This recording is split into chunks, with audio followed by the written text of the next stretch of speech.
Good morning, students. How do you do? Hope you are fine. So, this is the first chapter in a series of literature through online education. And let's see the chapter number 1, that is the last lesson. Bachcho, what a sheer coincidence. Rather, a unique coincidence that the last lesson is the first lesson. जो आपका last lesson है title वही आपका first lesson है. Children, whenever I taught and when I teach any chapter, I always give 1 minute to the picture at the top, and I have seen in the previous years that it pays a lot. यहां पर आप देख रहे हैं एक बंद किताब बनी हुई है, और ये जो बंद किताब आप देख रहे हैं स्क्रीन के ऊपर, ये बंद है. अगर खुली होती तो शायद ये आपका लास्ट लेसन नहीं होता. बच्चों, I am not that good in drawing, but at least I have a knowledge कि बंद किताब का मतलब ही लास्ट लेसन है. Probably the teacher who is going to some other part of the country tomorrow, he has fixed and finalized his lesson. That's why the last lesson. जो teacher है इस चैप्टर में एम हेमेल, वो अपना last lesson पढ़ा रहे हैं. That's why the title last lesson. बच्चों, whenever a chapter is started, one should discuss always the theme of the chapter. And here the theme of the chapter is, you can see the theme of the chapter, language imposition and language loyalty. बच्चों, language imposition का मतलब क्या है? Imposition, थोपना, to put on with pressure. And language loyalty, you are loyal to your language.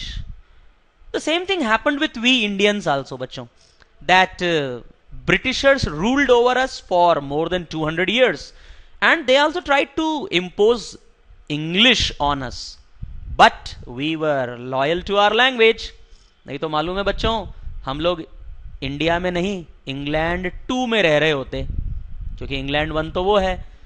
So they tried their level best to impose English language on us, but we were भारतीय, we were Indians, हिंदुस्तानी थे हम लोग, इसलिए we were loyal to our language, and that's why we are Indians. नहीं तो हम इंग्लिस्तान में रह रहे होते, हिंदुस्तान में नहीं. Same theme is seen in this chapter.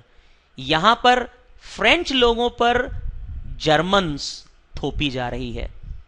And it's a very beautiful chapter which starts with a boy getting late to school, and when the chapter ends it becomes a very very emotional chapter where the teacher is seen to be helpless.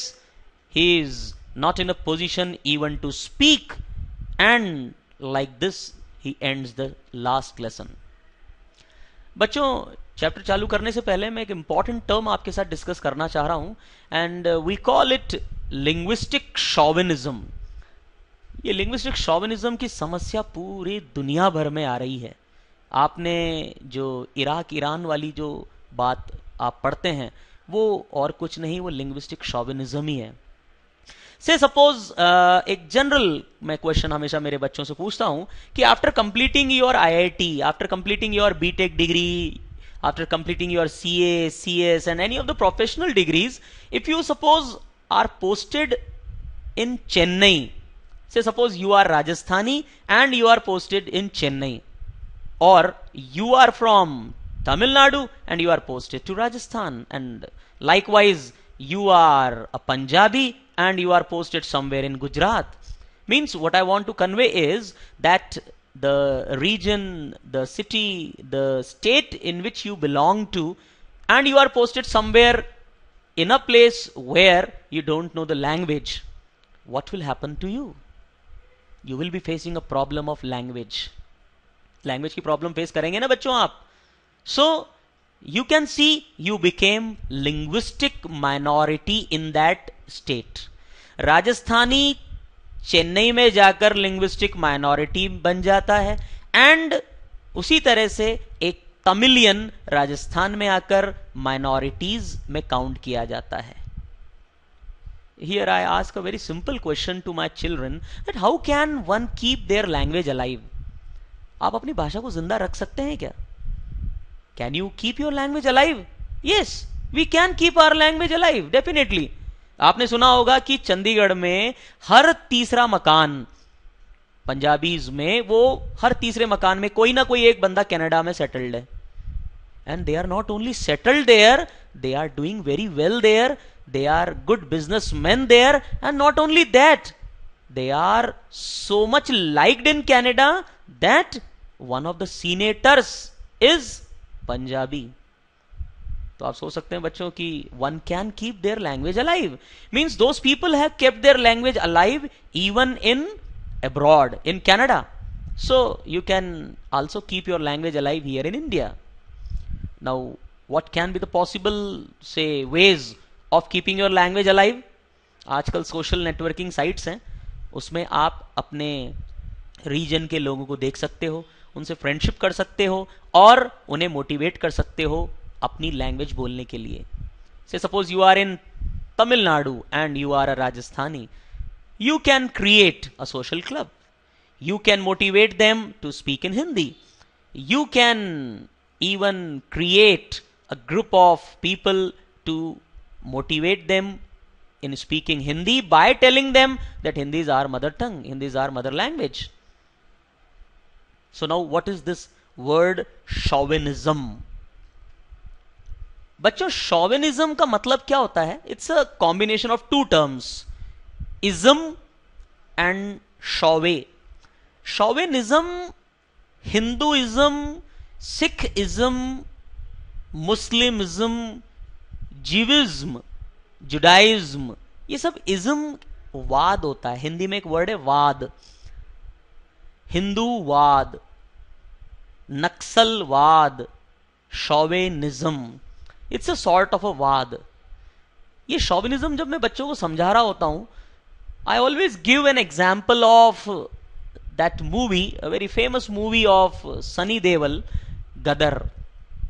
I hope you all have seen the movie Gadar, in which the protagonist, that is Sunny Deol, is seen in the parts of Pakistan, and he is standing on a raised platform where the antagonist, that is Amrish Puri, he asked him to say, "Bolo, Pakistan Zindabad," and he asked him to speak in this manner for 3 times. And Sunny Deol very happily says, "Pakistan Zindabad, Pakistan Zindabad," and he was asked to speak it 3 times.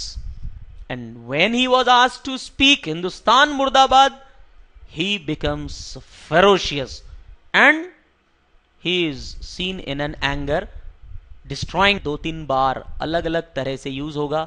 एक आपका chapter है, last chapter, on Jennifer's tigers poem, उसमें female शॉविनिज्म आप सुनेंगे।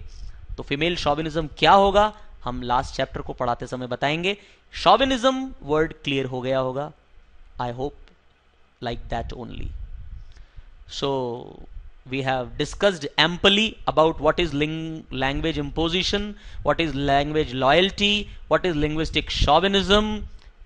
We have even given a minute to the photograph at the top. Now let us begin with the chapter, and before we begin, let us read about the author. And you can see at the top Alphonse Daudet. I want all the students to learn by heart this spelling. Alphonse Daudet, born in 1840-1897, was a French novelist and a short story writer. The last lesson is set in the days of Franco-Prussian War. बेटा जैसे होता है ना Indo पाक, Indo Chinese, उसी तरह से Franco Prussian, France और प्रूशिया का war. Means the chapter was set up during Franco Prussian war which was going on in 1870-1871। ये ईयर याद रखने की जरूरत नहीं है, एग्जाम में नहीं पूछा जाएगा। ये याद रखें, the chapter was set up during Franco Prussian war in which France was defeated. Yes बच्चों, ये बात इंपॉर्टेंट याद रखने की है। In which France was defeated by Prussia led by Bismarck. Prussia then consisted of what now are the nations of Germany, Poland and parts of Austria. In this story, the French districts of Alsace and Lorraine have passed into Prussian hands. इस chapter में ये दो districts जो हैं, Alsace and Lorraine, these two districts have passed into Prussian hands. Read the story to find out what effect this had on life at school. So the whole story is about what would happen when the Prussians will impose their language on these districts of Alsace and Lorraine. क्या होगा chapter में?